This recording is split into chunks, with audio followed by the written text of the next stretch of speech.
Wow, you gotta love when you cut it into the last moment and getting things going. Our esteemed and beloved Dave Sheehan will be joining us momentarily. But welcome to yet again. We've made it to another week, to another DIlem-Monday. We survived. I don't know how I got through today, but dear Lord, we survived. Hallelujah. Amen. God bless. Whatever it is. Oh my God, and he's here. Made it in. Didn't have to deal with the intro. The man is here. The gang's all here. Welcome to DIlem-Monday, everybody. Today is the it's the 6th. Yeah, tomorrow's 16th. Patty's 16th. So yeah, it is my half birthday. It is your half birthday. Oh, happy half birthday, Greg.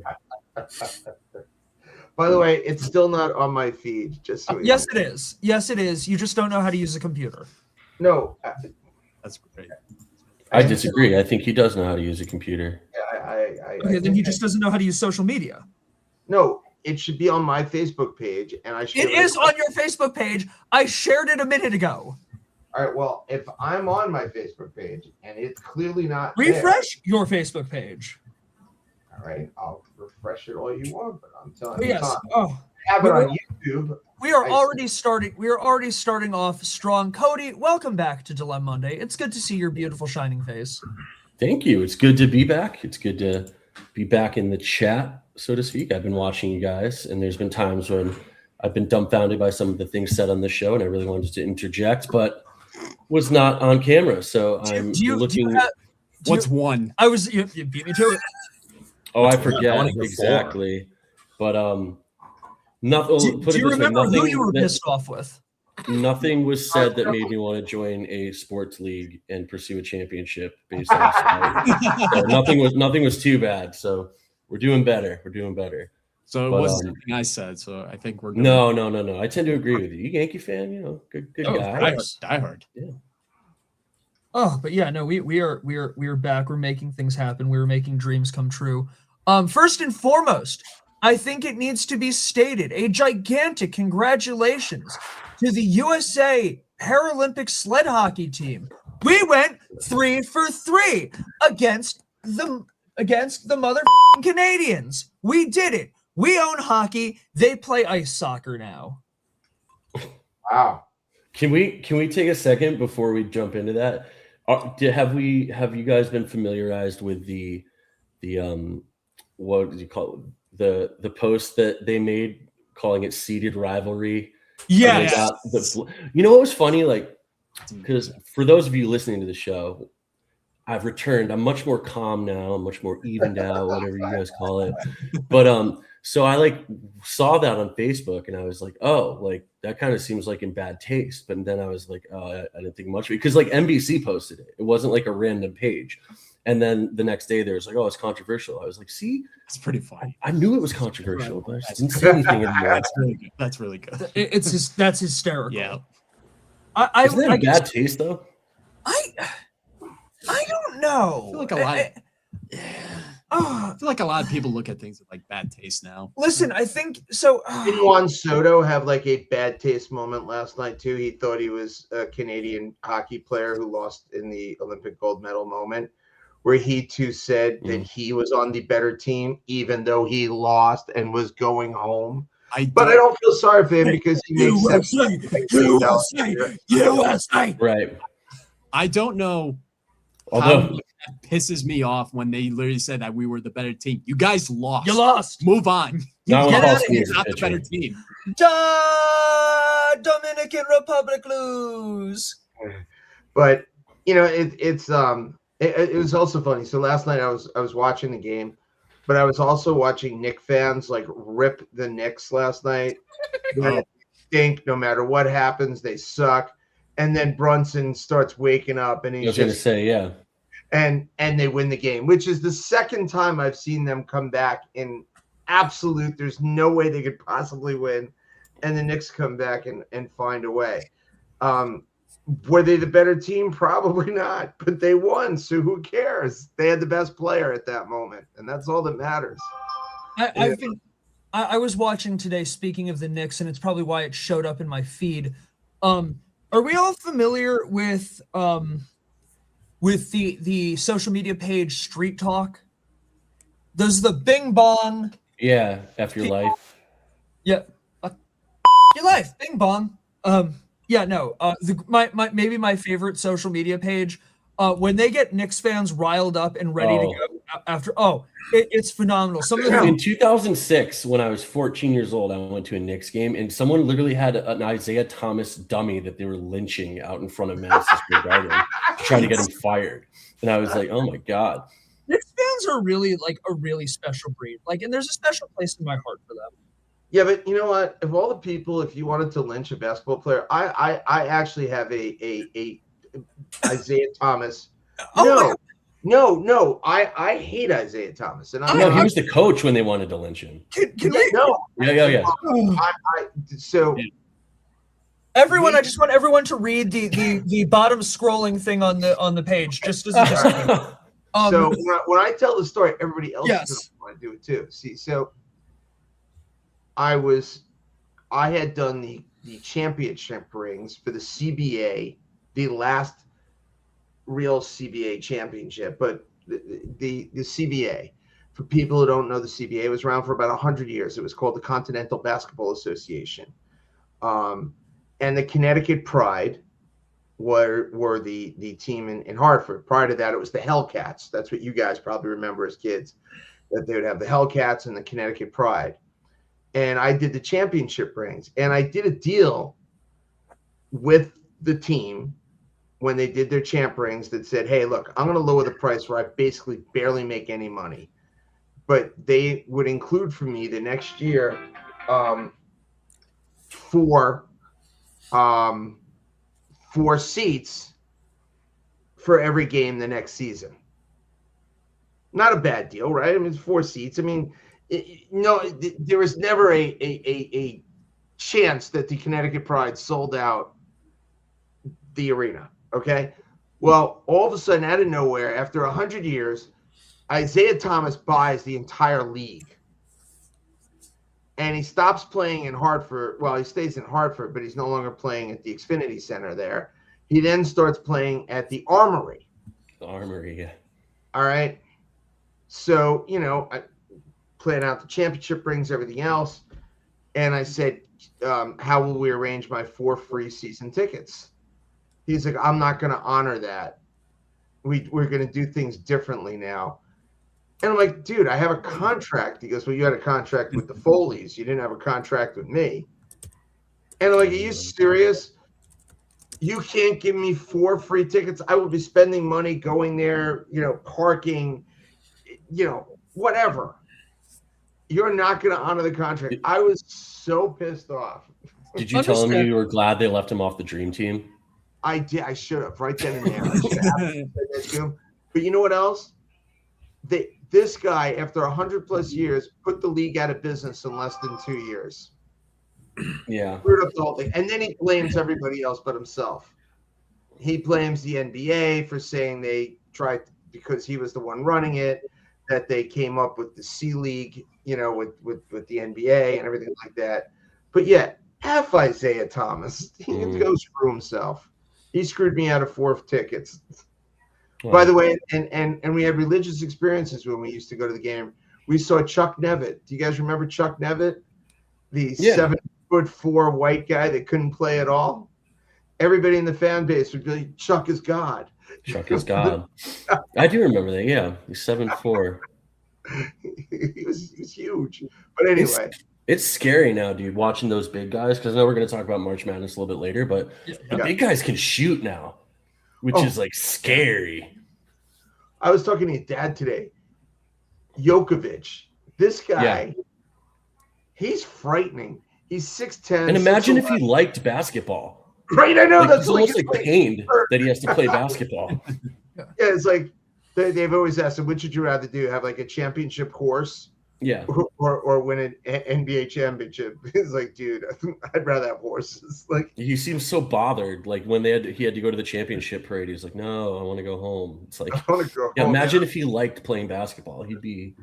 This guy. I mean, he's Larry Bird as a center. Like, he's phenomenal. With ties to the Eastern European mob.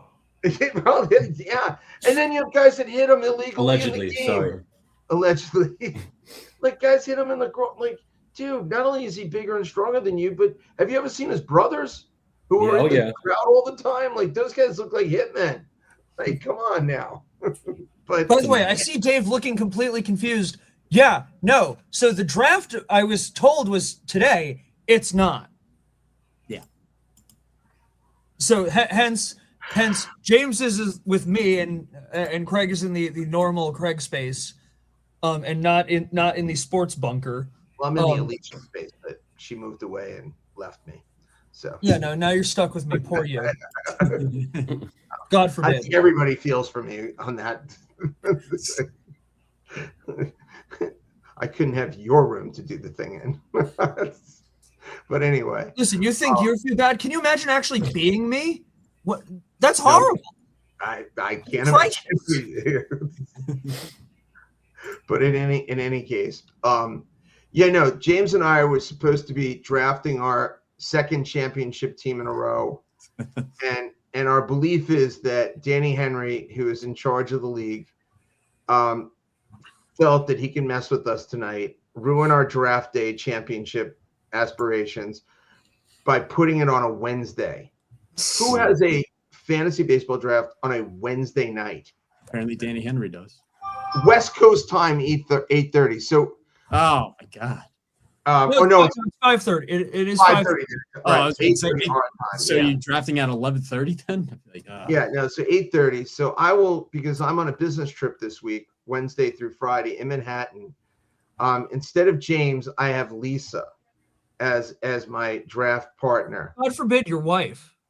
Well, you know how excited she's going to be in sitting in a hotel room in New York City looking at baseball magazines. Oh, wait, you said we could go to a Broadway show. Oh, wait, we could go to like all these great things. Wait, we're doing the baseball draft. So, yeah. By the way, let it be known so everyone can see when I asked Danny Henry, hey, what day is the draft? Yeah, what day? And this was sent, by the way, on February 23rd at 1:04 p.m. So that's what 10 in the morning for him. Hey, what day is the draft? 3:16. We can clearly see it. Last year it was on a Monday. Yeah. So it would make sense. Somehow it moves to a Wednesday. Now, I believe, as James believes, that this is a total conspiracy theory because James and I went wire to wire last year. Wire to wire. Fantasy baseball history championship season. Never lose. Just like incredible. We stayed in first place the entire USA. Well, it was team 28, whatever, but same thing. But so now these you don't guys, even know the name of the championship team. It was the 28 Club. It's a bad joke. All right, well, whatever. Well, it was because then the Yankees didn't win and hold up their deal on this. So, but anyway, there is a conspiracy here, but I will try to, with Lisa's help, win or have a great draft, and I will present it to both Corey and James, the squad that Lisa helps me draft. Squad. I'm working. Cody, you've been in baseball drafts, right? And football drafts.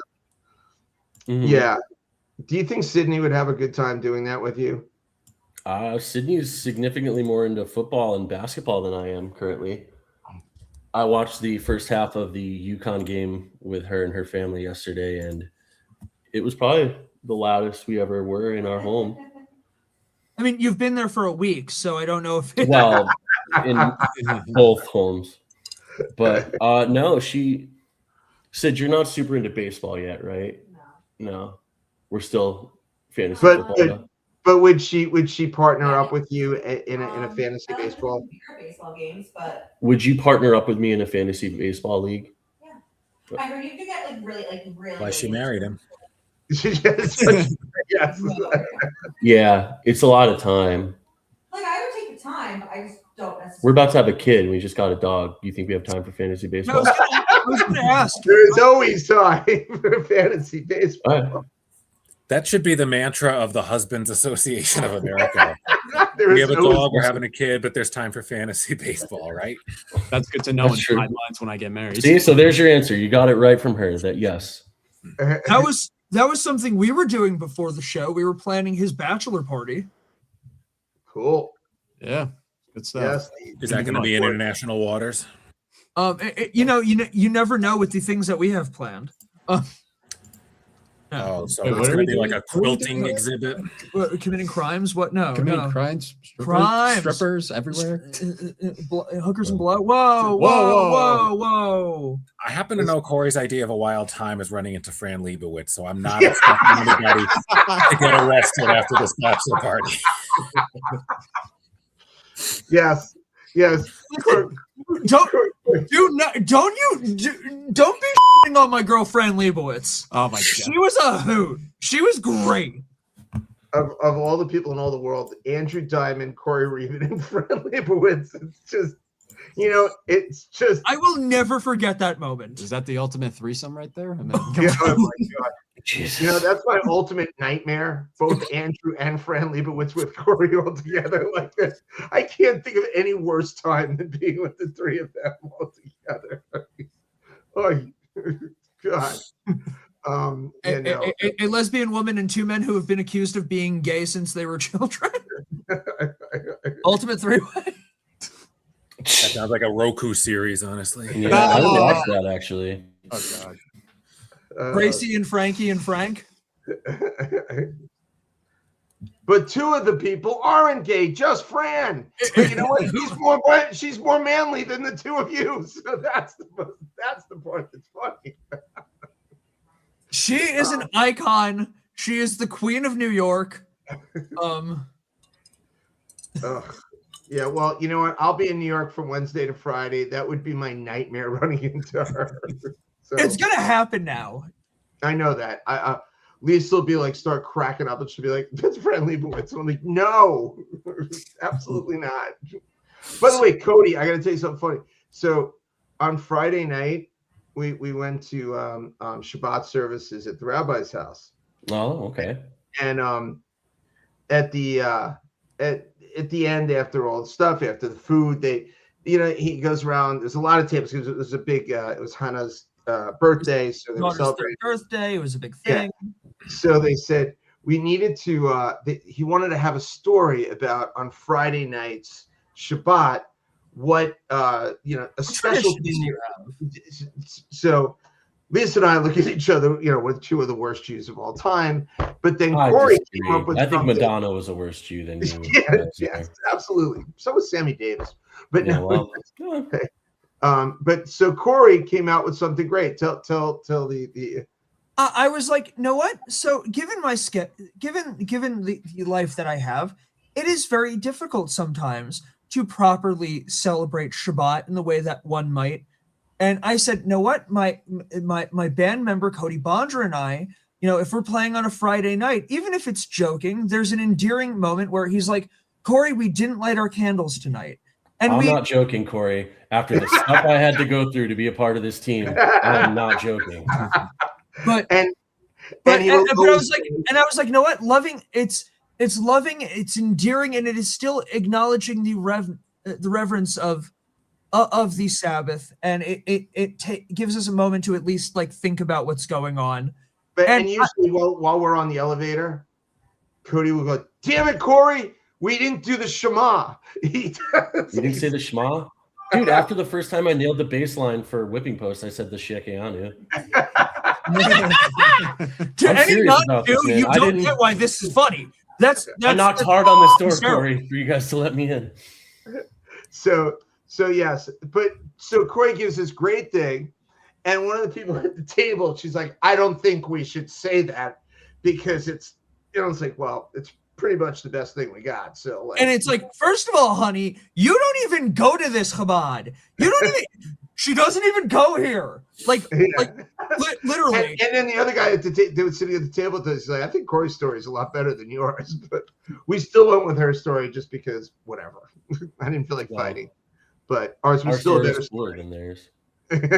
You want to talk about a manly looking All right, like, okay, just in case someone's listening that might know who we're talking about, let's not go there.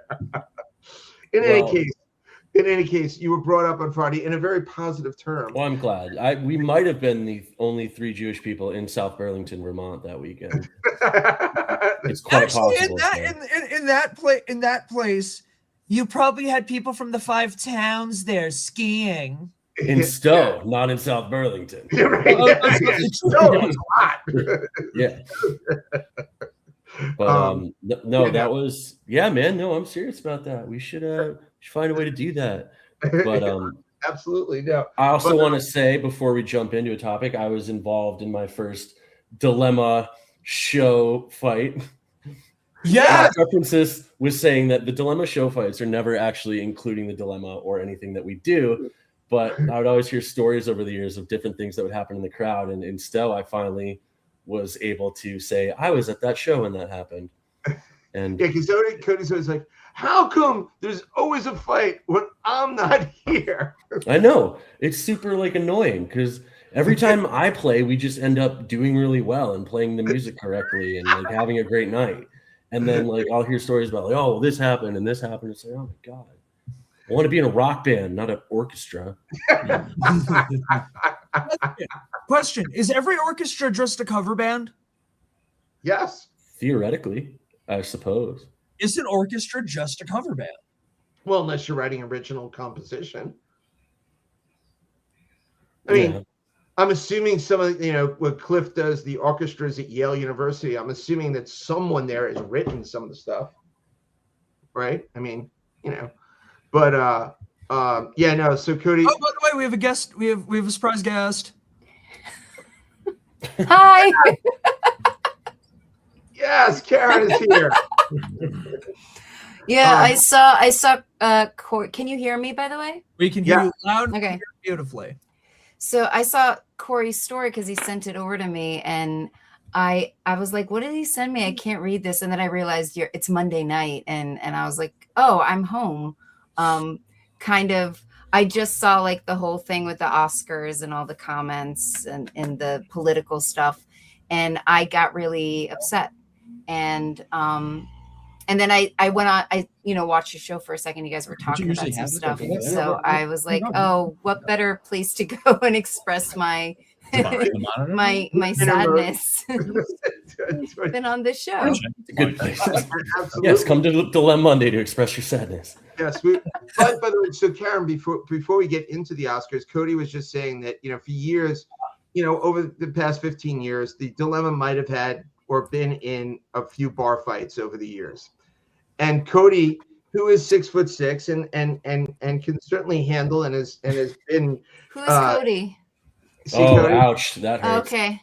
Oh, I see it right here. I wasn't reading the name. Sorry. It's okay. You're not the first woman to ask that. His wife is in the other room, and anyway, back to the story. So Cody always is like, how come I'm never there when there's a fight? So finally, Cody got to be at a place where there was a fight during a Dilemma band deal, and it was kind of crazy. Although when you said that we're never kind of involved, you're being nice. Sometimes we are, and sometimes it's yeah. It's always up for. It's never black or white. It's usually a gray we never area. started the fight. That's true. You never started. Right, but in this particular case, we're gonna finish it. What? I said, mother, we're gonna finish it. Yeah, but in this particular case, there was someone who was inebriated and acting stupid, and he said something actually to a member of our posse. A member of our posse, as she was coming back to sit down and have a drink where I was sitting. But there was another young female lady who was there who told the guy what a jerk he was for saying such a horrible thing to the other person.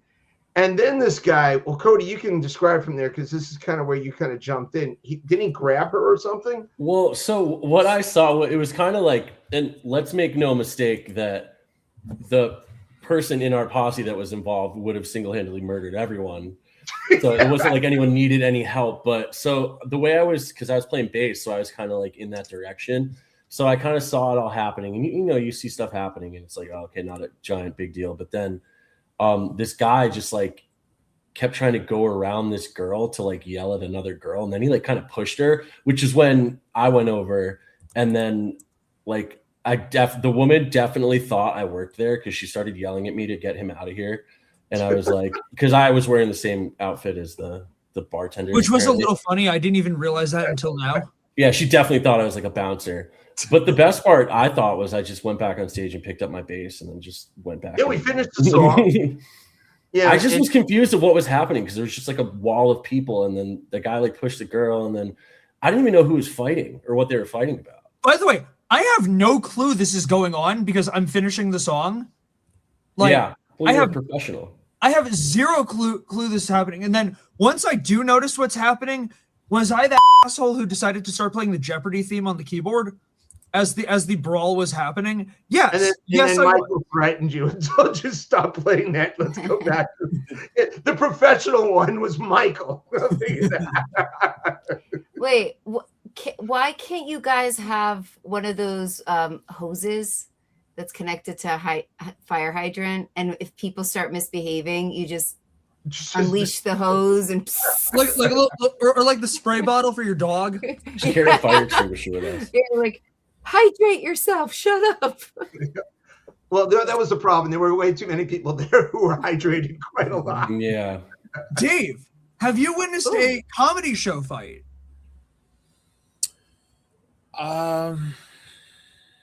More like drunken people having to be taken out. I did hear once that if I'd stayed around 10 more minutes, I would have seen someone get pepper sprayed, but nothing like what you guys are talking about. Oh, jeez. That also should be something we should have on stage. Pepper Was that spray? part of their act, like Gallagher, or was it somebody in the? No, I guess the guy was being. Are there ever any fights Gallagher. when people are smoking weed? No, It's only when people too are hard. drinking.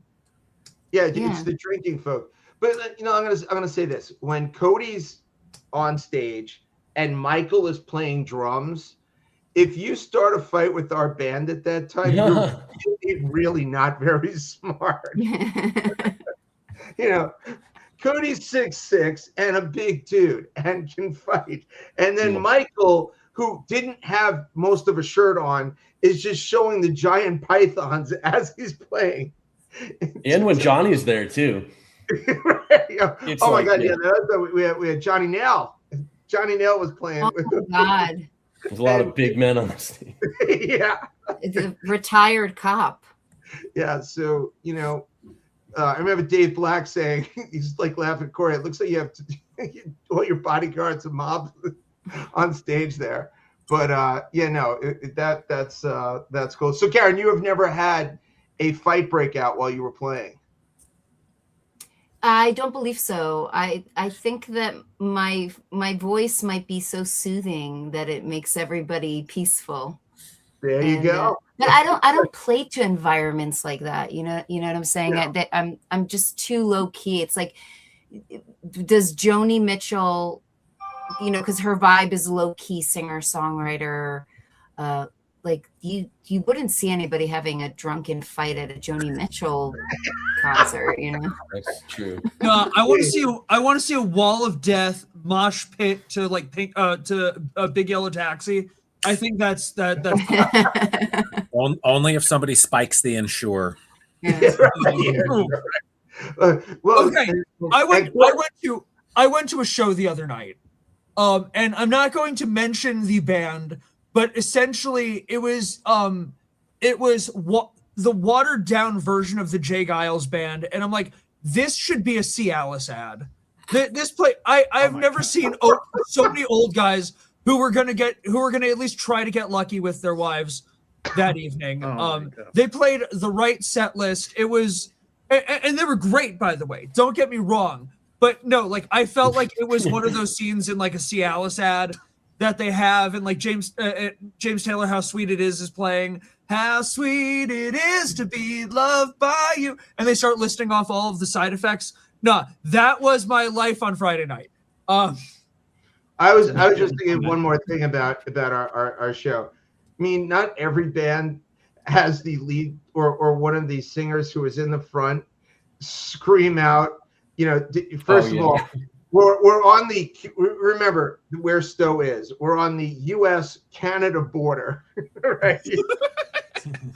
And the genius then gives a whole speech where I will be in 36 hours. Yeah, on how great it is to be in the USA and kicking the Canadian ass. And then he starts a thing, USA, and the entire place is screaming USA and chanting.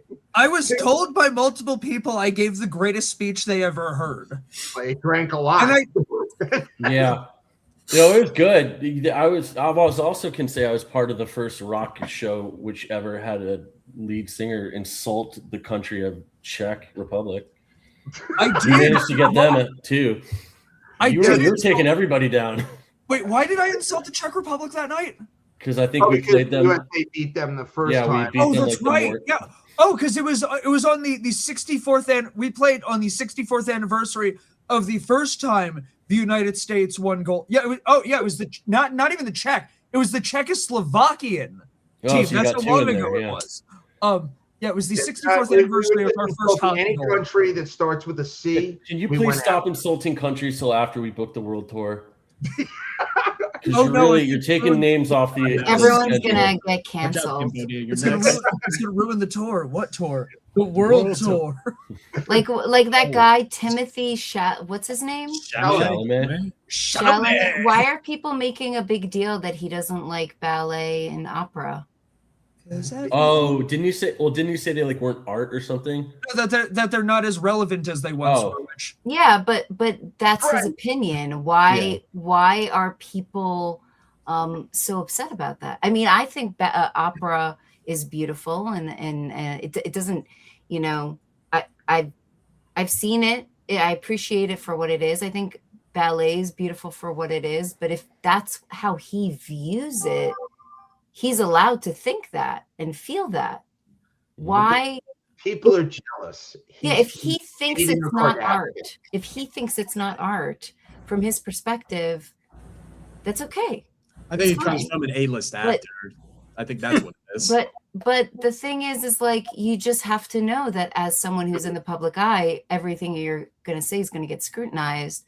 But people also, I just wish people would pay more attention to themselves. Like what are you saying and what are you doing and why are you judging other people so harshly? Didn't you do the same thing except you're not in the public eye? Like didn't you say something stupid when you were in your 20s? Listen, right? I was gonna say clearly we don't get enough viewers to count as the public eye because dear Lord, we should have been canceled because of this show as is. But no, on a serious note, though, we do have our what the you already fucked up the camera right because of the bell. Chalamet even the thought of politics. He did the Bob Dylan. Oh, there's no politics on the show, right? Yes. Well, we can. Is that what the cowbell? Yes.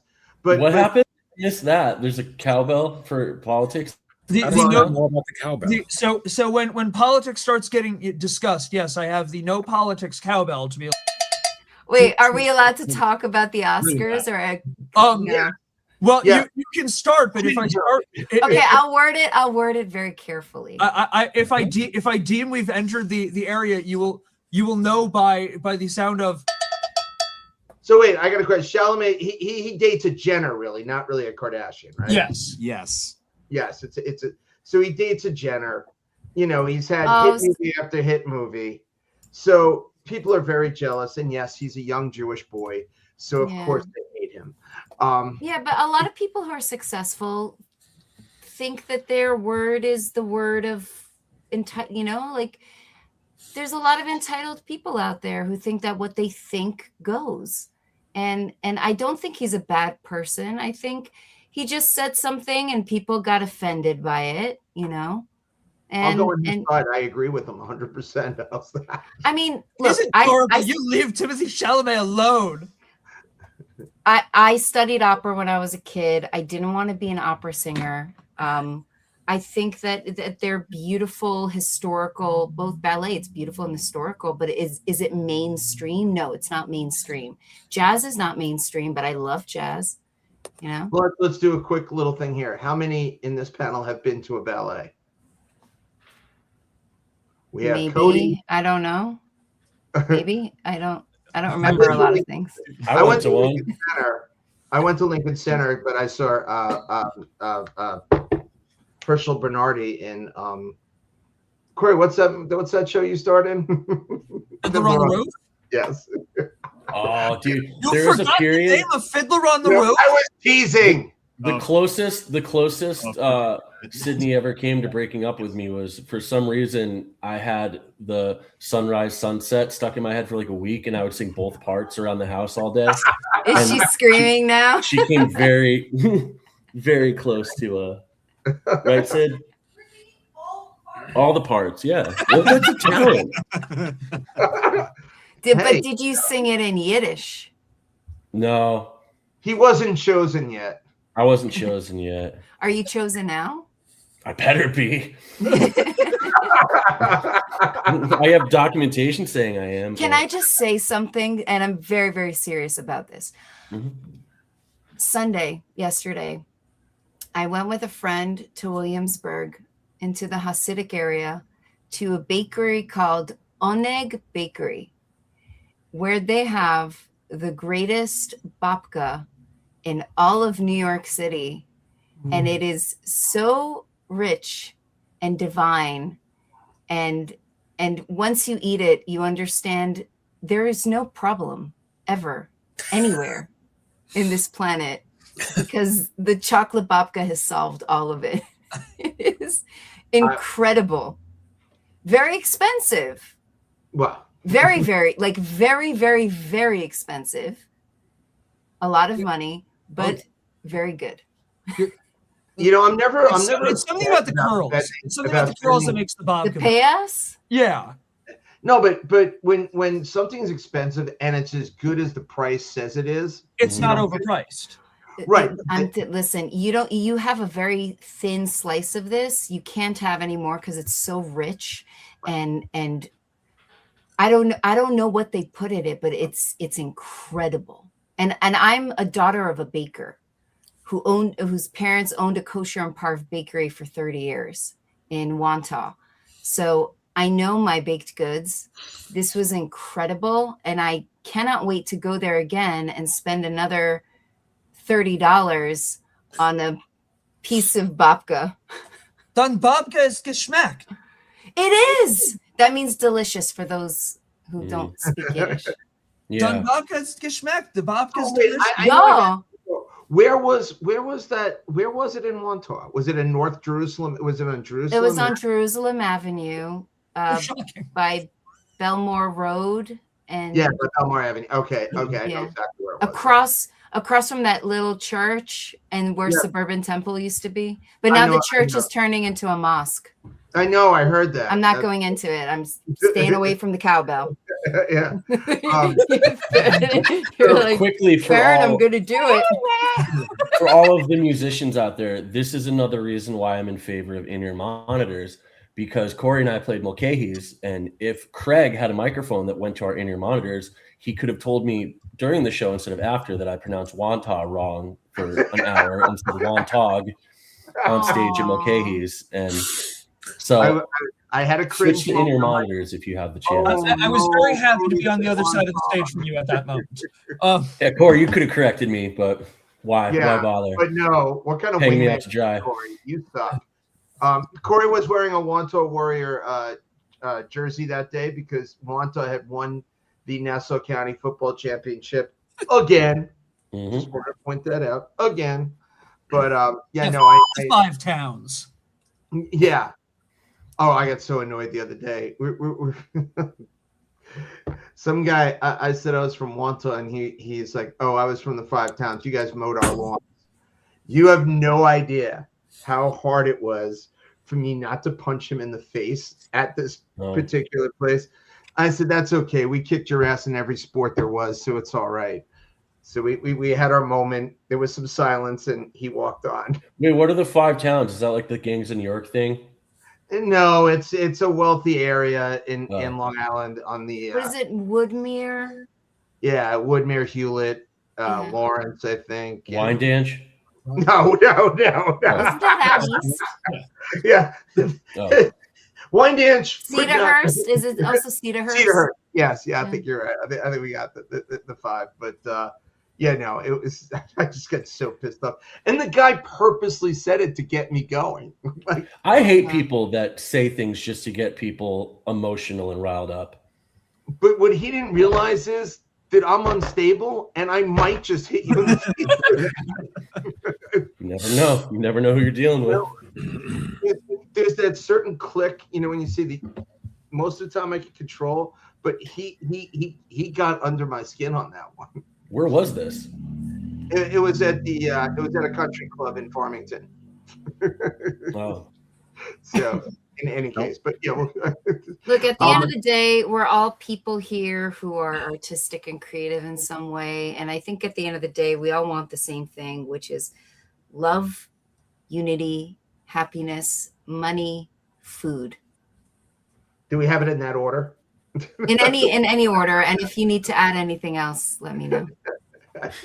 So I guess, figuring as it is now 8:45, we should dive into the Academy Awards last night.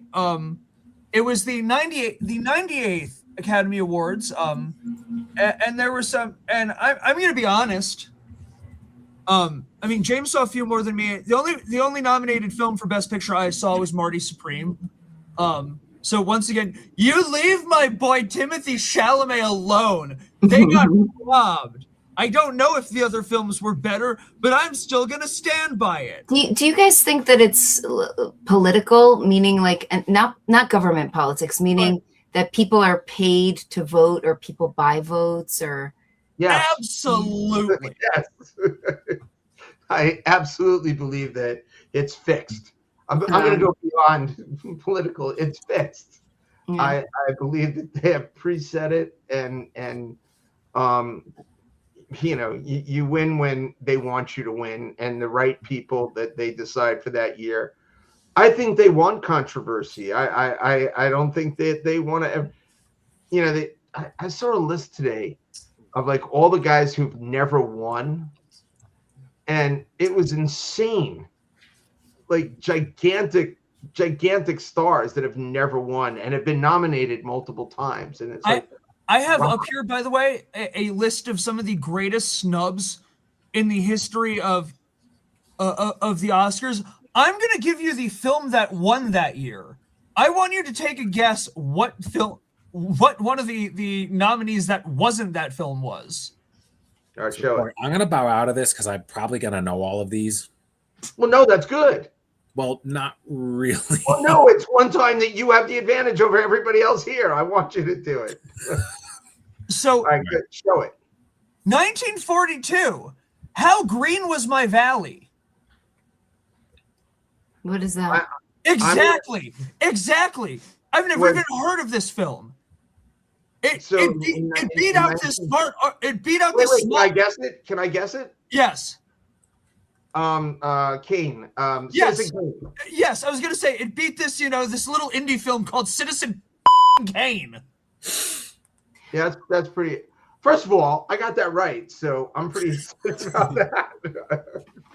That's the only film I knew from like in the early 1940s, so that's why I got it right. What year was I was Casablanca? thinking out of Dracula. I was thinking Casablanca, but I know that actually did win. I think it was the following year. It was around that same time Isn't frame. it the 1940s, Casablanca? Yeah. Yeah, It's like, that was a good Yeah. movie. Skipping that one. Yeah. Okay. 1999. Shakespeare in Love was the winner. Yeah, that one I know. Saving Private Ryan. Yeah. Was Private Ryan 98? It won over Saving Private Ryan. Yup. Wow.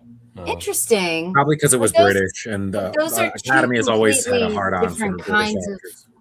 Yeah, but those are two completely different movies. Gwyneth Paltrow was in the Yeah. Shakespeare. Yeah, Or so. We never saw it. Never. where she plays a dude. Yeah. Oh, Who really? plays She wants a to have- woman. Oh. Oh, okay. Okay. Good Oh, movie, yeah. really great movie. Dad, your favorite movie of all time, Ordinary People. Oh, what a horrible. What movie is that? I don't even know. So Ordinary People is probably the closest thing to a film adaptation of The Catcher in the Rye that ever happened. My story going to that movie, since you're a Belmore young lady, we were my friends and I. It was freezing cold. We walked from my house to the Belmore Theater, right under where the train station, right where J.J. Farrell's used to be over there. And I just remember, like, why are we walking from South Wantagh to this stupid movie that two dudes should never see together? What was the movie about? It's just a depressing family, and people, die of breast cancer, and it's just like a terrible. Oh my God, it's horrible. Mary Tyler Moore. Yeah. And it was, it was an Academy Award winning movie, but it was really not good. And Craig, it was a life lesson. Wow. Don't walk in the cold with a friend. Yeah, actually, I also have a very, very odd. Well, who won? I mean, who did it beat? Was it Raging Bull? It was Raging Bull. Yes. Wait, Raging Bull didn't win. De Niro won. He didn't win either. I don't think he won for acting that year. Corey's looking it up. This was 1980. 81, I think. The movie came out in 1980. Yeah, it was Right. 81 Oscars for the I was 1980 in high movies. school. Yeah. That can tie us into one of the moments from last night because Robert Redford directed Ordinary People, and he got the tribute. Yeah. No, he got the tribute by Babs. Oh my God! It was the first time Babs has sang on TV since the Grammys in 2016. Wow. Is she retiring or what? She doesn't sing No, anymore? I think she's just a diva and doesn't want to do TV. She's earned that right, Corey. Oh no, she. I will never say anything. I actually, you know what? Against my Jewish queen. At the Belmore Theater, I saw a Barbara Streisand movie. Yentl. That's right, but it wasn't actually. Yes, it was Yentl. Yes, you got it right. I did see that at the Belmore Theater. We got to understand the Belmore Theater was the closest theater. We also had the Gables Theater. That whatever the year it was the price. So in 81 it was 81 cents. 82 it was 82 cents. Shockingly, at some point it went out of business because when you show movies for that, it didn't work. Either that or the mob didn't want to launder money anymore. I don't know. It was right near Sheppy's, which is also gone. But yeah, no, that I did see Yentl there. Yentl, I love that movie. Wasn't it good? Oh my God, I love Barbara. Barbara's awesome. She's incredible. Okay, actually, at Temple the other day, I referenced Yentl to make a point. We were talking about how really with anything that's popular, any religion, there's going to be people who misquote things or use things to like they're going to spin something with a context, and I'm like, look at Yentl, look at Barbara Streisand, the interpretation of that, woman came from Adam's rib. It's no, woman came by the side of Adam, not from Adam's rib, from the side. You no one understands anything you're saying right now. Well, I know what he's talking about. I know what you're talking about. Isn't Yentl a soup? Like, what is the movie about? Yes, when you order ribs, they come on the side. That's the Yentl. Let me tell you what. Okay, I'm lost here. Okay. So it's about a woman who this takes place years ago. Like what year does it take place? It's like somewhere between. It's somewhere between like Fiddler on the Roof and like World War II. Okay, like so it's a story of a woman who wants to study the Torah, but men and women have different roles. The more religious you are, the more that there's women do this, men do that, but women are not women. Yeah, of temptation. Well, yeah, that's one of the reasons, right? But women aren't supposed to do minion, which is the 3 times a day praying. It's men. They're responsible for the structure. Women have certain roles. But she wanted to do what the men are doing, which is to go to yeshiva and study and sit with the men. But because women are born holy, that's it. We're holy, we're respected. People think that it's the opposite, that women are less than, don't have. No, women are very well respected, but we have certain roles and certain things. And she wanted to study. She wanted to do what the guys do, but because every month women go through the lady stuff, there's just certain way, like you're not supposed to be near them during that time because you're cleansing, right? And so different things like that. So she wanted to study, so she pretended to be a boy, and she cut her hair, she wrapped her gazungas and dressed up like a boy and went to school. And when she went to school, she fell in love with a man who was in love with another woman. What was her name? Rivka? I think you're. But there's a catch to it. The woman didn't dig the dude, but she dug Yentl. No, she wanted to dig no, Yentl. she did. No, she did love him. They loved each other, but he wasn't one of them wasn't allowed to be with each other because one of them in their family killed themselves. Someone in one of their families killed themselves. In his family. So he was considered dirty, like it was an impurity. There's certain rules, like very extreme. When you're very extreme, there's certain rules, what you can do, what you shouldn't do. I'm gonna have to check that out. Sydney, have you ever seen Yentl? And so then the woman ends up marrying Barbara Streisand's character because she has to stay in character, but she's in love with the other guy, but they're best friends and they're studying together. But then eventually, are you going to watch this movie? So I don't want to give it away.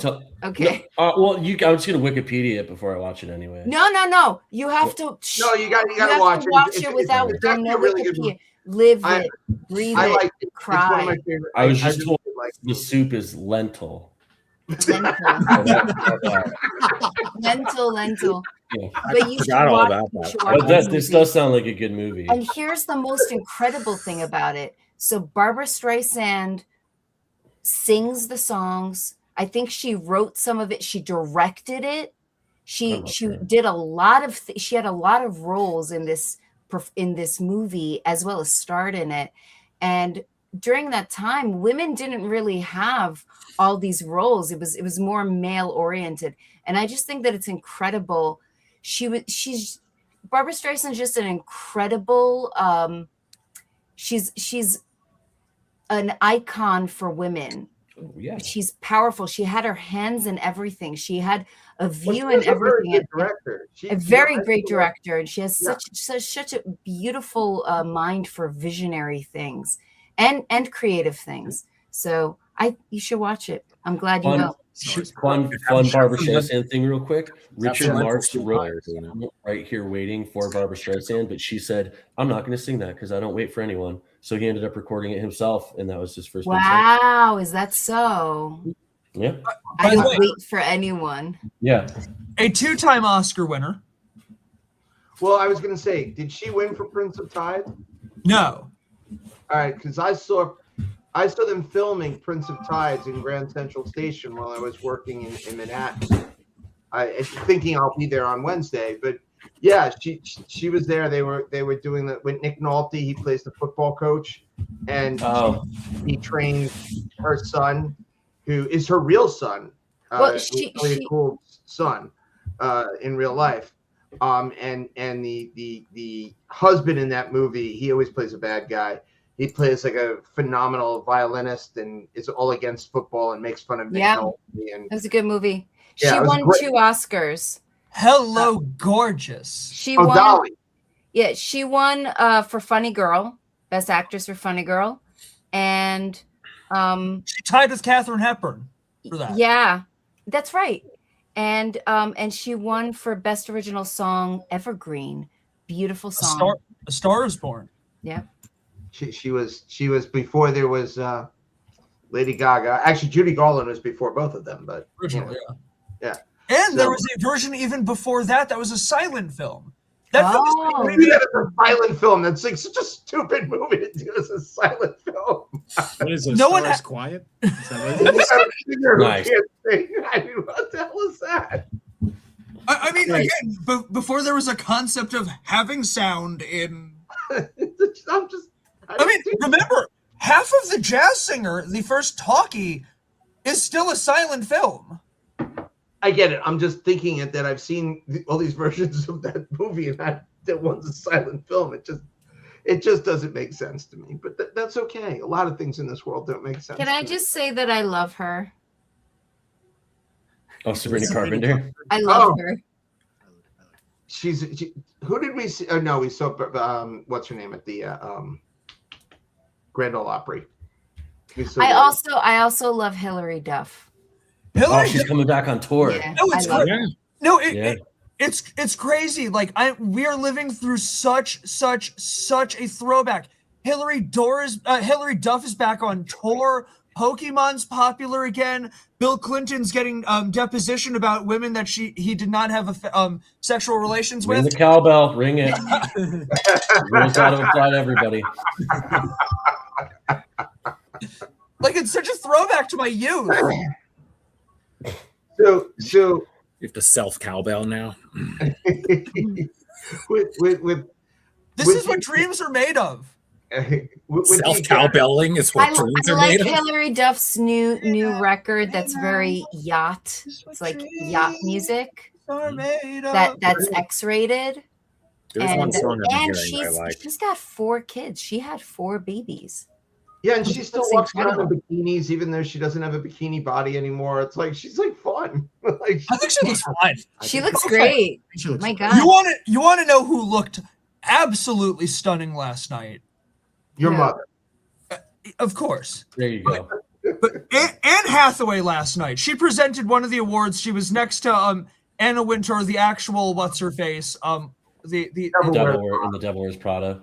yeah, she was but let me see if I can pull this up. Please be the kind of file that I can actually use. Like a nail file. Yeah, no, I need it to be a JPEG, not like an ET file.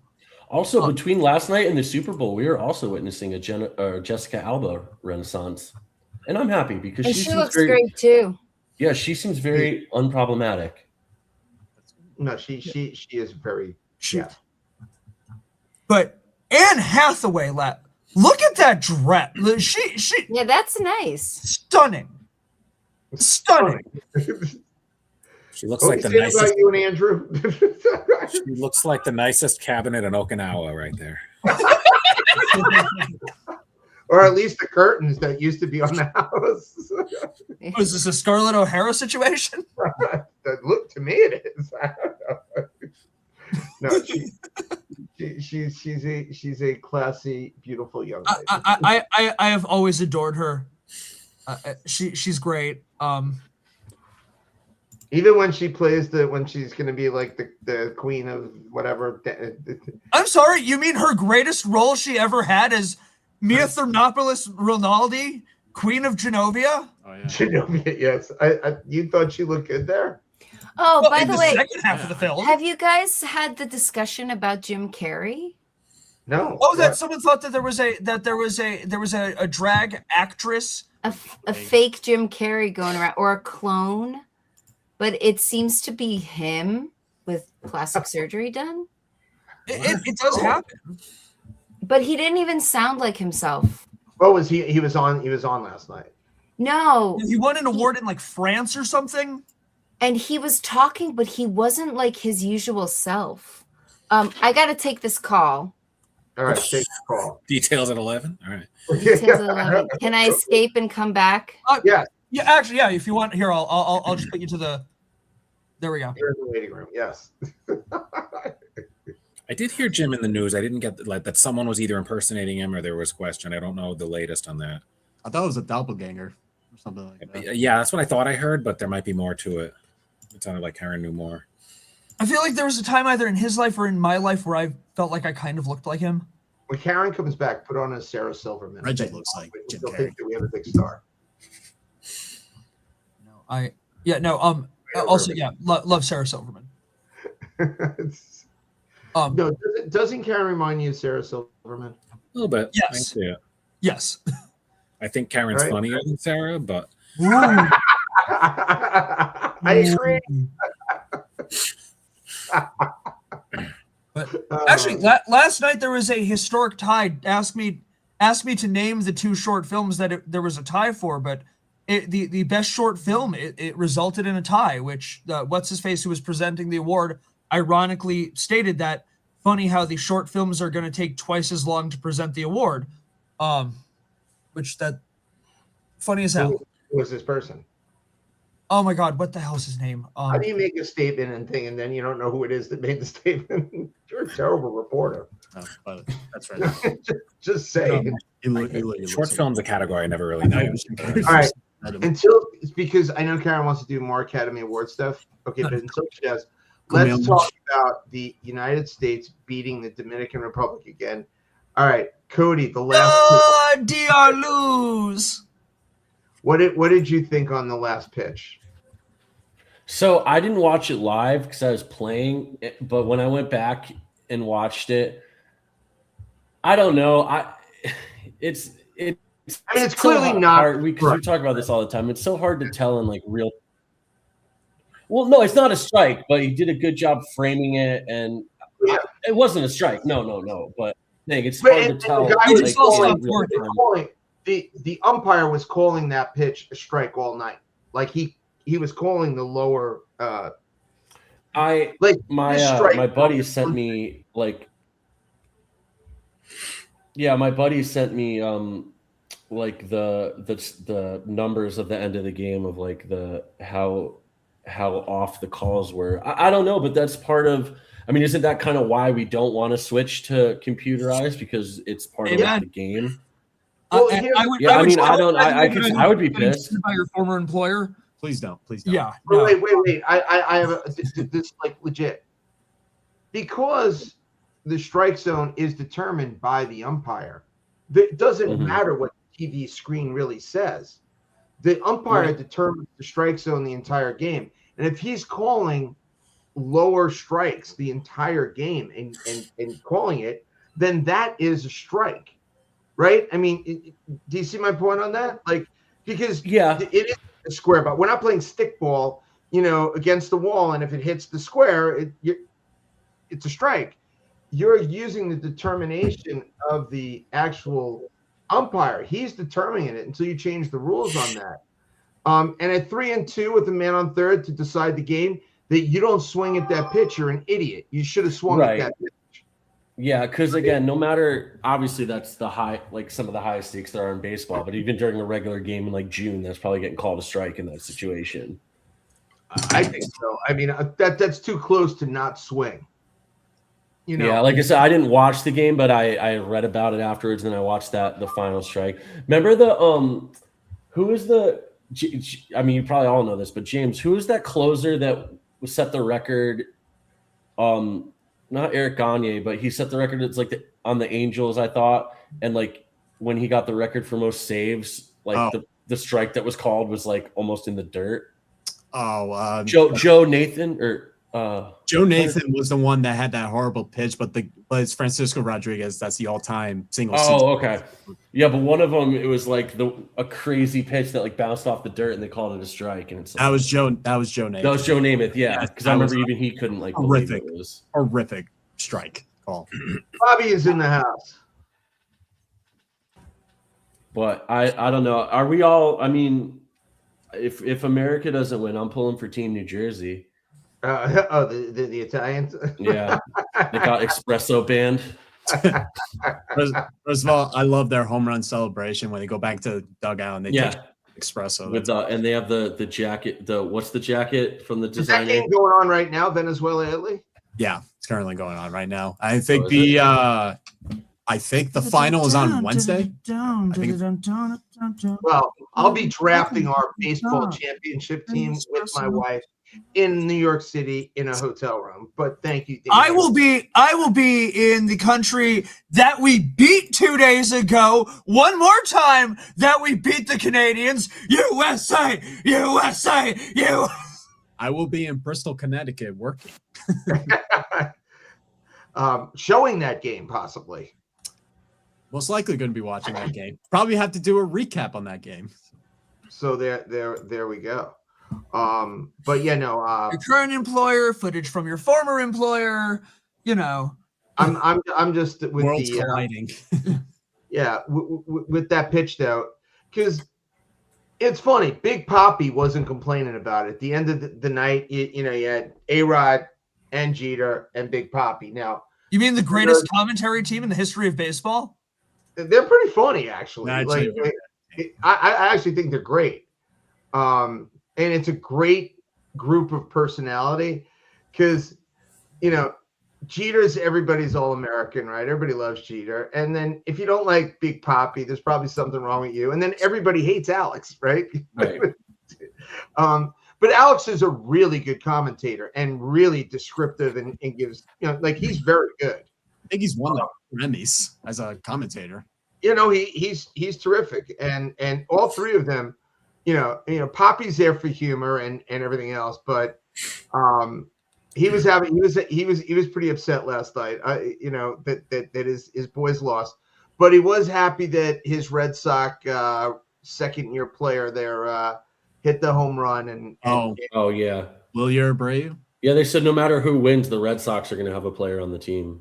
Right. So, and he gave him the dog the T-shirt. So Yeah.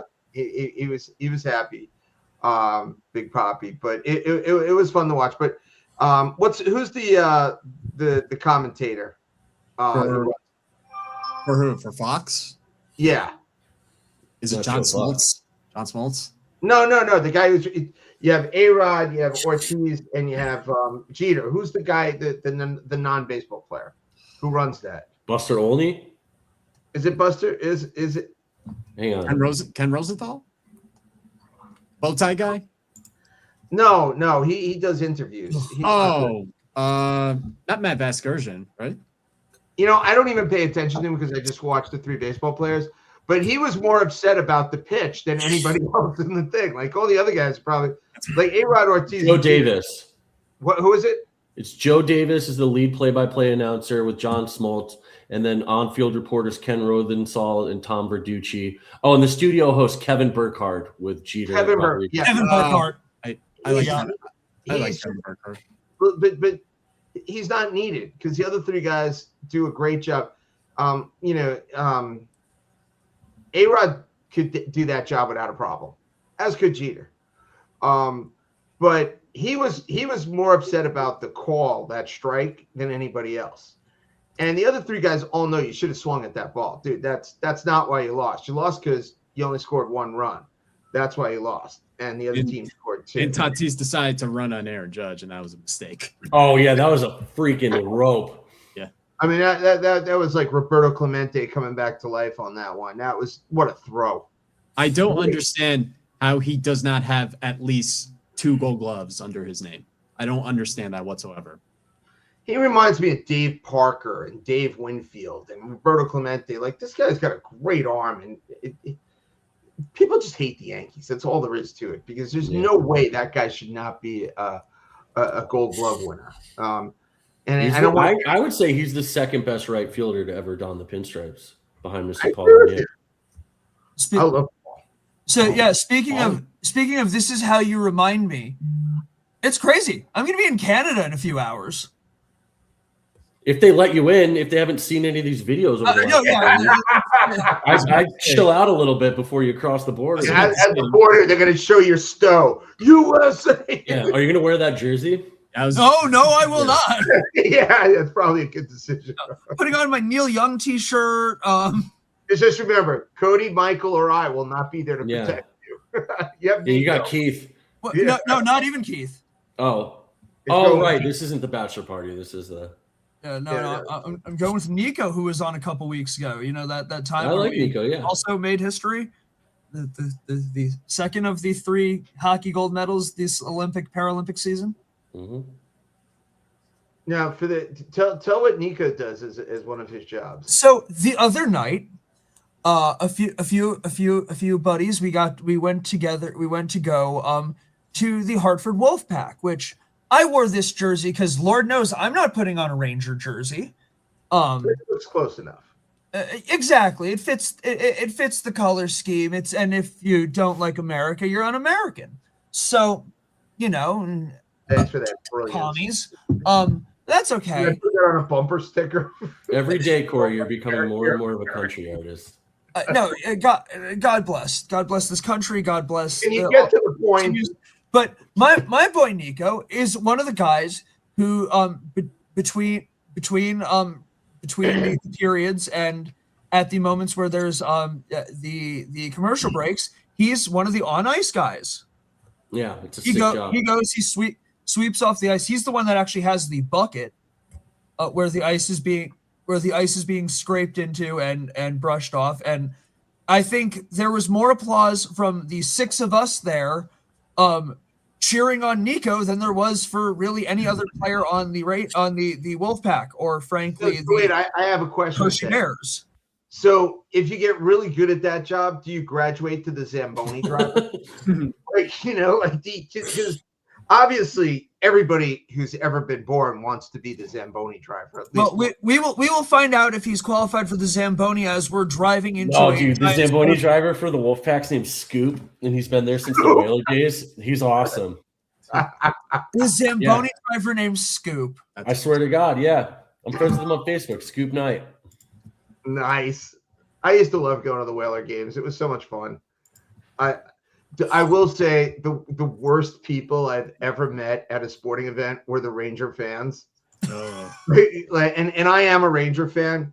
So I'm sitting there with Lisa, and the Whalers, there was some younger Whalers fans who were kind of loud, and the Ranger fans took offense to the Whaler kids, and this dude told them to shut the F up, and then he spit in his face. Oh, yeah. And I was going to, Lisa's like, do not get involved in this. Because I wanted to hit the guy from the Ranger fan. Like, that was just the most, there is nothing more grotesque than in lower in life. Bing bong. Yeah, no, that was gross. The outside. I was very depressed that someone would do that at any time. It's just inappropriately gross. Yeah. So yeah, no, that's what my last memory of going to the Whalers. I think that was the last game I ever went to.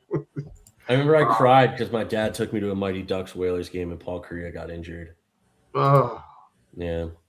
I saw Pat Verbeek get into a fight with, what was the guy on the Flyers?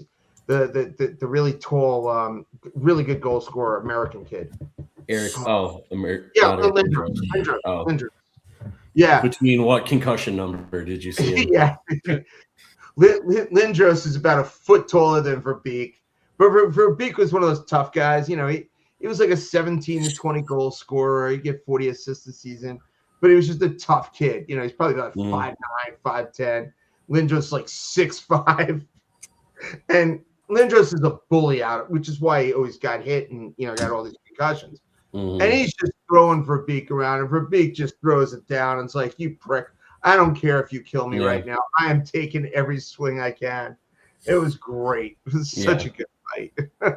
This Verbeek was not backing down from Lindros. And Lindros was a bully on the ice. Total bully. Yeah, he started out super arrogant. Didn't he refuse to play for the team he got drafted by? I think so. I think he got drafted by like Quebec or something. And he's Yeah. The kid that was a lot of fun. What was the kid that got drafted here? He was like the number 1 or number 3 pick. He lived in Avon. He played like 17 or 20 years. I'm trying to remember the kid's name. Brian Leach? No. He went to Avon Farms. No. He had a number 1 draft pick that he was either the number 1 or number 3. defenseman, probably the last draft pick that the Whalers ever had. Oh, the Whalers. Oh, I don't. Someone look that up. The last. He was a jeez, because he lived at like. I can look it up. The last first round pick that the Hartford Whalers ever had. Greg Adams. No. Maybe it was the second to last first round pick. Oh my God! If you're by the way, while this research is going, Giger? No. I don't know how to pronounce that. O'Neill, Pronger. Chris Pronger. Hell he was yeah! drafted in the Dave Sheehan 80s. got the sports fact. Yeah. No, Yeah. Google got the sports fact. They just delivered it to me faster. Did you read it first? Define first.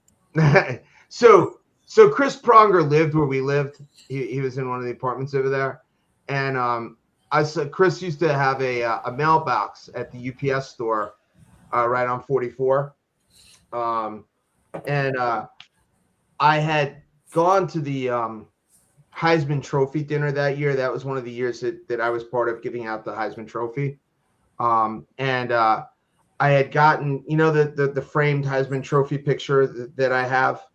Mm-hmm. Most of our audience does not, but for context, it's a large framed picture of the Heisman Trophy. And Charlie Ward signed it, and Tony Dorsett signed it, and it's a pretty cool thing. So I'm in there, and I had just gotten it shipped to me, the framing, and Chris looks at it. He's like, "Dude, I want that paint. I want that. Like that's like, dude, I want that." And he's like, "How much?" I'm like, "Dude, I just got it." Like, I'm like, "No." And I think he went as high as like $5,000, and I said no. No, yeah. And when I told Lisa that I said no, she was like, "Are you an idiot?" He played all the way up until like 2011 because he was on that Flyers team that lost to Chicago that year. Yeah, no, he played a long time. He had a great career. Yeah. By the way, this article popped up again. Back to the actual subject of the show. Amongst the notable snubs last night at the Academy Awards, we have things that happened within the In Memoriam segment. Oh, how bad is that when you get snubbed from the In Memoriam? Who got snubbed? So amongst the people who were snubbed from the In Memoriam, James Vanderbeek. Ooh. Oh, that's wrong. He was a nice He's from Connecticut. Dude just died. that's a bad look. Eric Dane, Malcolm Jamal Warner, Robert Carradine, June Lockhart, Bud Cort, the star of Harold and Maude, and Bridget Bardot. Wow. Bad luck. Wow. That is just. I mean, I'm actually stunned by some of. I mean, Malcolm Jamal Warner and Bridget Bardot, and James Vanderbeek. Vanderbeek. He's probably in the best high school football movie of all time, Varsity Blues. And with the whipped cream scene. I mean, he was part of that. Rally Larder. Dave's face. Come on. You don't forget that. No. Mox the Fox, man. Mox was able to say no too. Like I mean, I could have said no to that. I'm going to just say right now that there is no way I would have said no to that. Theo Huxtable died and he didn't get an acknowledgement. Yeah, and Brigitte Bardot at one point was considered the most beautiful woman in the world. And, didn't she have like ties though to like? Are there like some controversies with her? I'm sure she didn't pay her taxes, and I'm sure she, protested against. She was a vegan. She probably protested against everything. Probably got arrested for some animal rights stuff and whatever. But how do you not? She was in movies. She was like the biggest star in the world. I mean, that's kind of ridiculous. And Malcolm Jamal Warner, how do you not recognize? Like, dude, he was a good dude. Yeah, that's not good. Yeah. Who are some of the people that they did recognize that I would be like, who cares? Probably most of the people. Yeah. Yeah, a lot of Reiner times has- it's like not big, but like Rob Reiner people had who were cinematographers or Foley artists, people who help make movies, but not Yeah. names you recognize. Yeah, and I will say some of these were like television stars more than they were film stars that we listed, but like They're still actors. yeah, my God, you know, the Rock and Roll Hall of Fame mentioned in their in memoriam really stretches beyond. But Mox was a varsity. It was a star. No, he Yeah. was. He got a full ride to Brown. It's right at the end of yeah, damn it. I mean, John Voight was his coach, and he still got that. You know? Every time we talk about that movie, my dad goes, "It just always bothers me." And I go, "What?" And he goes, "What happened to the rest of the coaching staff?" He's like, "I know John Voight walked away, but what about all the coordinators and everybody? They left too." And I was like, "I guess there's a good point, but There is a good point there. Your father has wisdom on that one. yeah." Every time we talk about the movie, he's like, "It just always bothers me." And I was like, "I guess." No, I mean that's a giant point. Does Yeah. anyone have a movie with that in mind? That's actually a great thought. Movie details that always annoyed you. James, you and I were discussing one earlier. Sure. I'm trying to think. When biopics need to like, Oh. you have to have a little bit of liberty, but sometimes when you put something, make it happen in the absolute wrong decade, perhaps like Bohemian Rhapsody, like When they putting rush it, basically. But like it put things in. And what made it sad was the fact that Roger Taylor and Brian May were directly involved in the making of the film. And, We Will Rock You was made in the wrong decade. Like the entirely wrong decade. Well, maybe Jimmy Fallon said it didn't work for him. So I just think that they left out a lot of key details in that movie too, by the way. I feel like they just jumped from one thing to one thing. Because you can't put all that freaking time. That's why the Dirt movie by Motley Crue sucked. You can't put 30 years of a debaucherous rock band in 2 hours on Netflix. They completely glossed over the John Corabi years. Whether they like him or not, it's an integral part of the story. I'm sorry. Anyway. your father got me to watch the Paul McCartney thing the other day. I still have to watch that. Man on the Run. Yeah, and so I have mixed emotions on this thing. So That's the Stones, not McCartney. ah, I'm sorry. but so we had seen a photo exhibit when we were in Nashville. Paul McCartney, with Linda's photos and everything. It wasn't Linda's photos. It was his photos from the first. Photos. So Yeah. his personal camera. It was a bunch of negatives that he knew like existed, but like wasn't looking for them. He knew he took some photos at one point during the first American tour and right before it. And he had all the ex-girlfriends' pictures and stuff like that. And it was in this incredible glimpse into, we always look at it from the outside, but seeing all Beatlemania beginning from Paul McCartney's perspective. Oh my God, it was emotional. It was definitely pretty cool. So where the new movie takes place, it's basically from Wings. The minute, when the the Beatles break up. and his perspective on it. I thought it was a little There's no boring. words.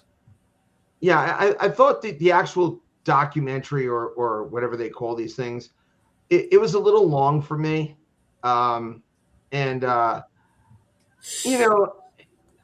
feel like Paul talked a lot and gave me perspective that I didn't care about. Well, I was going to say that was the thing about that documentary was it was fine. We finally got to hear him act because there are so many people like us and other actual documentaries and whatnot that have discussed what the Beatles went through from an outside perspective. And first of all, we've never gotten that much about the post-Beatle years from really any of those guys.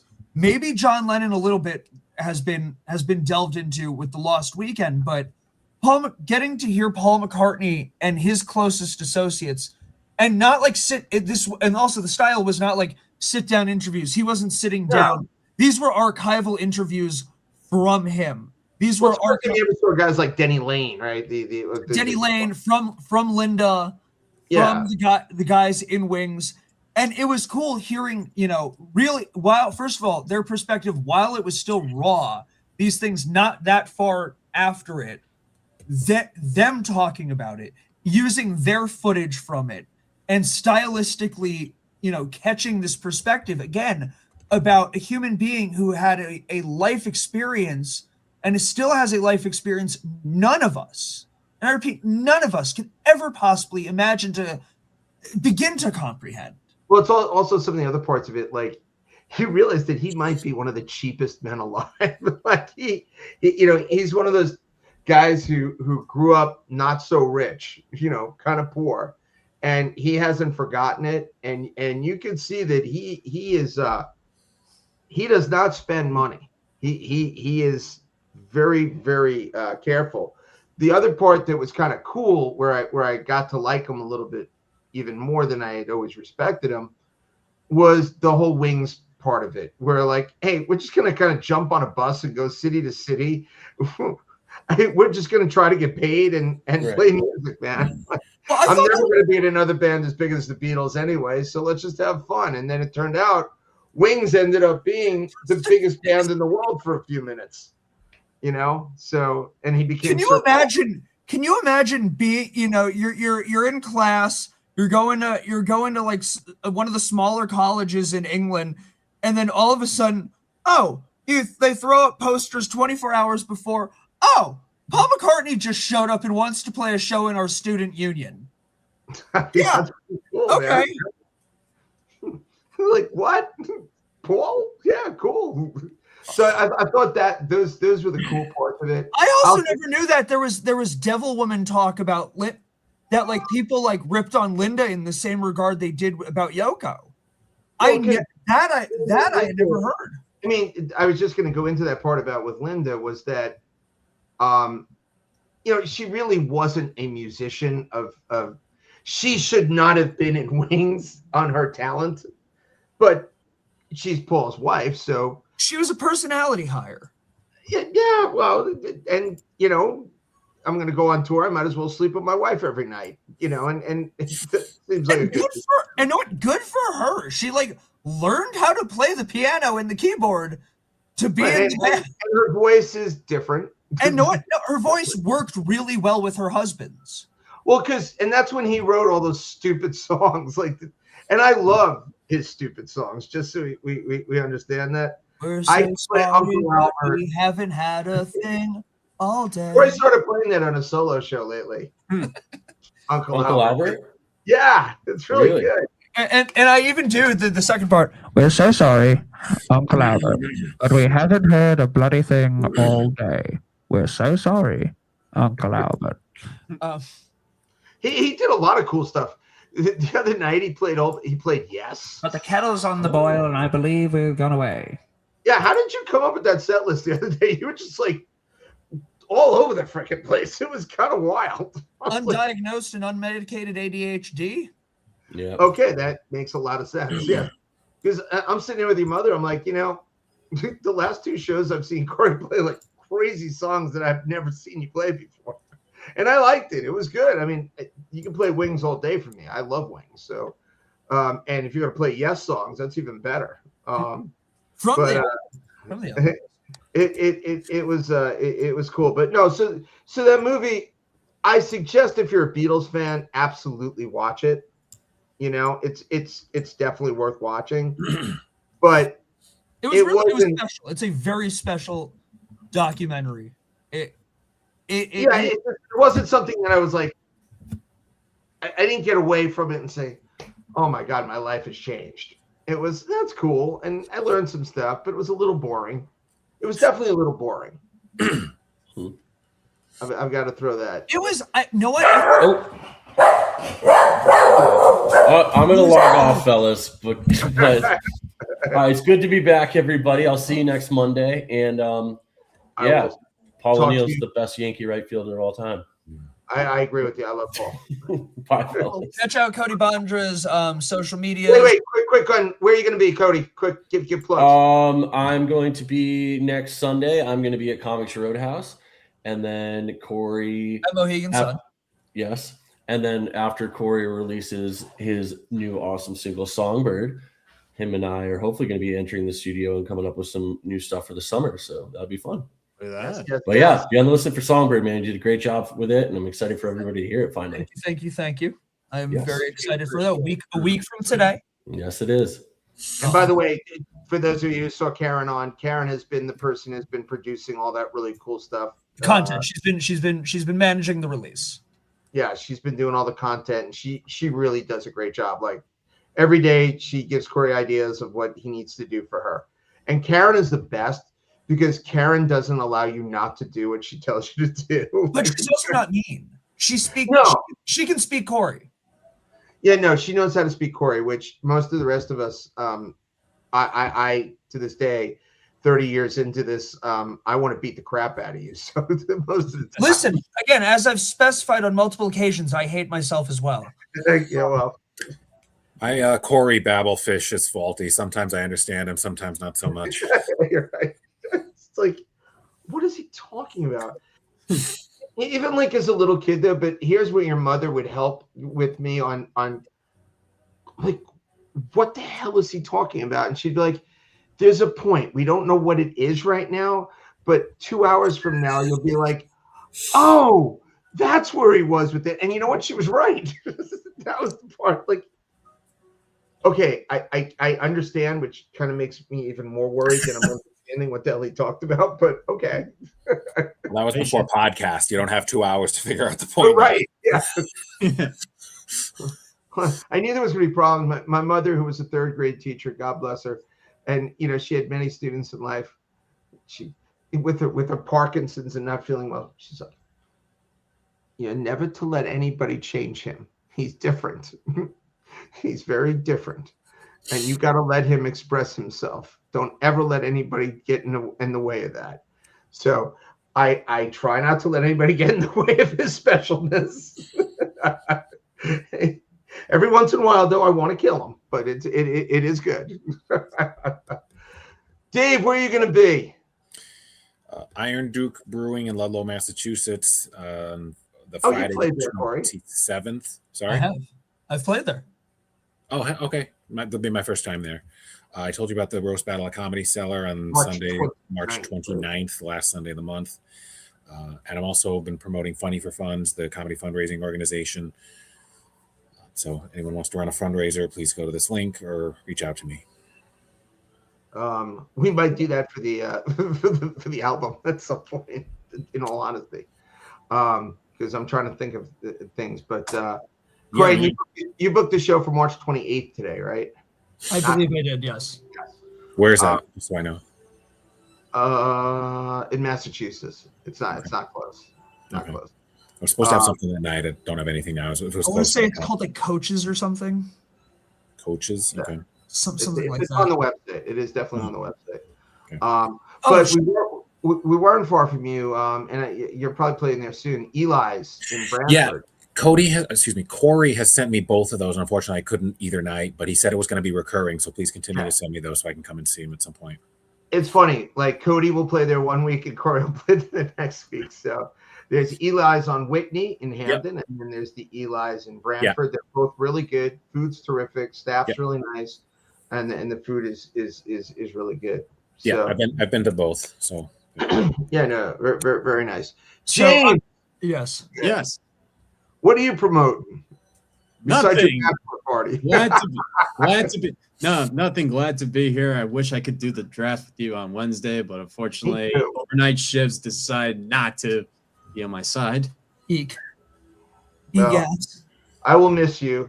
I mean, I'll have Lisa, so they'll be screaming, and I'm sure I'm going to be They'll send, with her. they'll send me Facebook messages while I'm at work. I'm like, should I draft this guy or this guy? You have all the info. You have the archive. You have the. Well, here's a see. Like last year, James is like looking through the book, and I'm like, all right, we need to get like a second baseman now or something. Like we try and like, and here's the best players available, and James would be like going through the book and everything like that.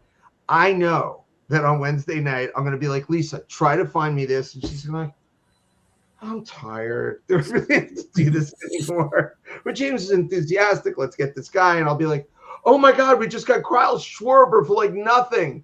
Lisa will be like, who cares? I forgot we got Schwarber last year. But if I get like Aaron Judge, she'll be excited. Oh, yeah. If I get some Yankees, I mean that, but I don't want to ruin the team by grabbing a whole bunch of Yankees either, So, but if I want her to be excited, I have to grab some Yankees. So I got to, kind of work this a little bit. I've got a fun album of the week for this week, given the theme of the show. Go ahead. So the album of the week I chose is a soundtrack which featured an Academy Award nominated song for Best Original Score by Rock and Roll Hall of Fame nominee Phil Collins. That's the soundtrack to Against All Odds from 1985, featuring the hit song Against All Odds. So take a look at me now. Oh my God, what a song. What a song. Did the song come out before the movie? I have no idea, but again, Rachel Ward, Jeff Bridges, I think around the same time. Both were 1984, I believe. I played that song at that show, by the way, the one that you mentioned with the eclectic set list. Because I went to a prom. I was already in college, but I had gone with the girl I was dating at that point. She was graduating high school, and the theme was Against All Odds, as I said. So, but that would have been the spring of '84. Yes. So, I guess the film must have just come out, or the song must have just come out at that point. I was listening to the radio at the time, so I remember that's when the song came out. I think the movie was around the same time. I wouldn't have been able to. I wouldn't have seen that movie as a kid, and I don't think I ever got around to seeing it as an adult. Okay. But I think they were around the same time. I definitely enjoy. I mean, Rachel Ward's hot. I mean, especially in that movie, she's really cool. As you know, I like sexy women in like roles like that. Very cool. Doesn't suck. No, does not suck. No, it was a good movie, but I do remember that. I haven't seen that movie in 30, 40 years, like for real. I don't know if I've seen the entirety of it, to be frank and honest. I've never seen it. I remember it being good. Not as good as Seattle, but good. We'll add this to the film festival. I would like to. All the movies we've mentioned on the show that we haven't seen. Is there anything we could plug for Karen? I know she didn't come back, but you can find Karen Bella on wherever you do social media. She's there and she does a good job of it. She had an EP that was released a few weeks ago.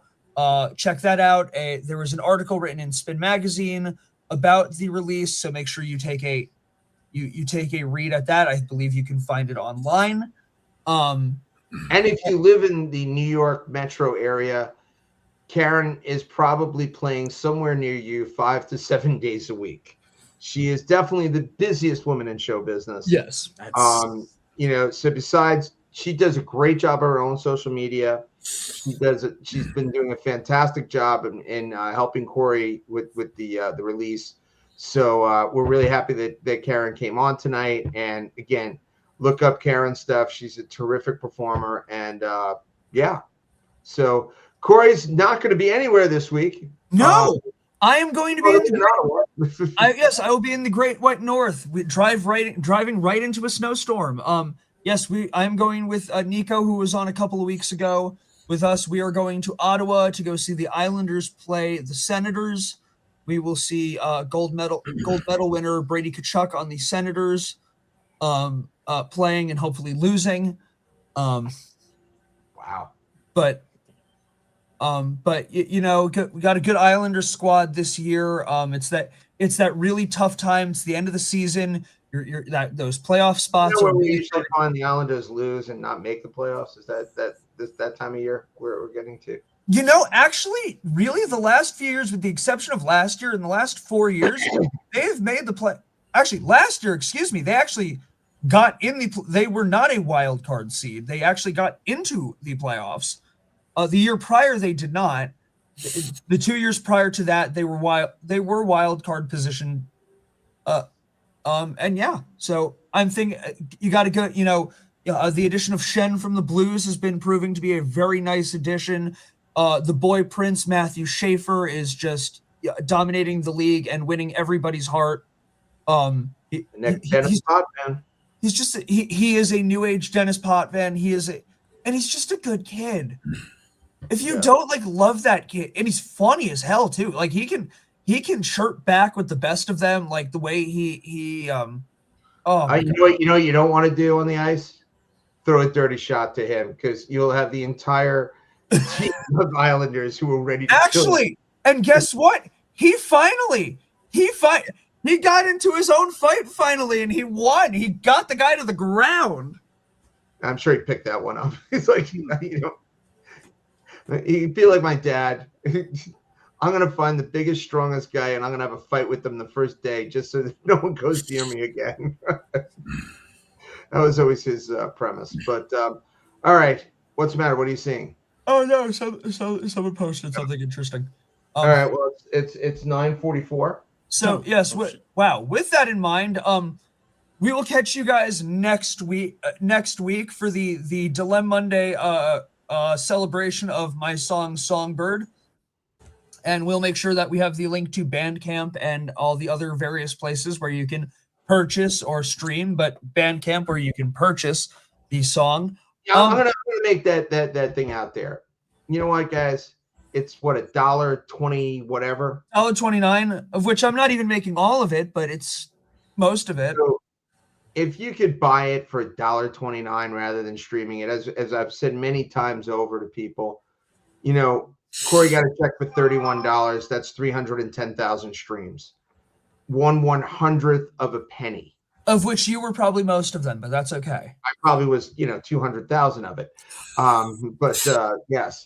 But no, in all honesty, if we could have gotten half of that to go on Bandcamp for $1.29 each, it would have been a very nice payday for it. And to all your friends who put out stuff, and especially if you like it. And by the way, that's great.